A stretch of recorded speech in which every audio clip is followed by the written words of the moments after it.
बिहार में सीएम ने कहा, देखिए जिस तरीके से बंगाल में ममता बनर्जी जी के नेतृत्व में पिछले कई सालों से बिहार बंगाल को बर्बाद करने का कार्य किया, आज जिस तरीके से देश तीव्र गति से विकास की राह पर आगे चल रहा है, तो वहीं ममता बनर्जी जी ने अपनी राजनीति की वजह से बंगाल को कभी भी देश के साथ मुख्य धारा में नहीं जुड़ने दिया। आज बंगाल के लोग भी देख रहे हैं कि किस तरीके से डबल इंजन की सरकार का लाभ देश के कई राज्यों को मिल रहा है। इसीलिए इस बार बंगाल की जनता ने भी मन बनाया है कि वो भी डबल इंजन की सरकार, प्रधानमंत्री नरेंद्र मोदी जी के सोच वाली सरकार को बनाने के लिए बंगाल की जनता ने मतदान किया है। बुलडोजर चलेगा, सरकारी जमीन पर जिनके भी घर बने होंगे उसके ऊपर बुलडोजर चलेगा। देखिए जिस तरीके से अतिक्रमण ने कई बार विकास की राह में गतिरोधक बनने का कार्य किया है, ऐसे में जितने भी इल्लीगल अतिक्रमण हैं उसके ऊपर कार्रवाई की जाएगी, पर इस बात को भी सुनिश्चित किया जाएगा कि कोई भी ऐसे घर को ना तोड़ा जाए, कोई ऐसे परिवार के साथ अन्याय नहीं हो जिनका जायज अधिकार वहां पर हो।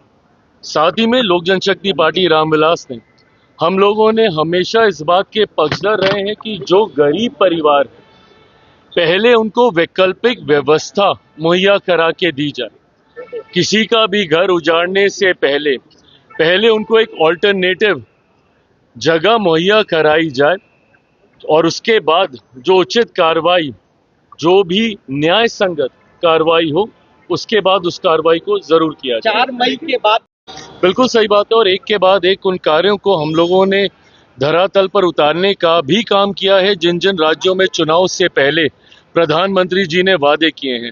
उसी सोच के साथ इन बातों को प्रधानमंत्री जी के द्वारा रखा गया है, जो कि यकीनन 4 मई को एनडीए की सरकार बनने के बाद धरातल पर उतारे जाएंगे। लेकिन सरकार कह रही है कि बंदी लागू रहेगा, 10 वर्ष हो गए लेकिन पूर्णतः सफल नहीं नजर आ रहा है।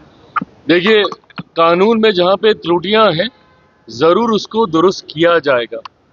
मैंने खुद कई बार इस बात को कहा है कि ये कानून के पीछे की सोच कतई गलत नहीं है। यकीनन शराबबंदी एक ऐसी चीज है जिसने शराब की वजह से कई घरों को बर्बाद करने का काम किया है, पर ऐसे में ये कानून पूरी तरीके से धरातल पर उतरे, ये भी जिम्मेदारी सरकार की है। इसमें यकीनन रह रह के कुछ त्रुटियां सामने आती हैं।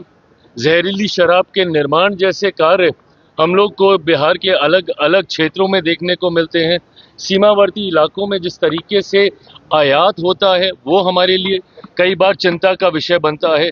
तो जो त्रुटियां हैं उसको जरूर दुरुस्त किया जाएगा, ये भी मैं विश्वास रखता हूं, क्योंकि सरकार के जिम्मे ये एक बड़ी जिम्मेदारी है और उसको भी हम लोग करने का काम करें।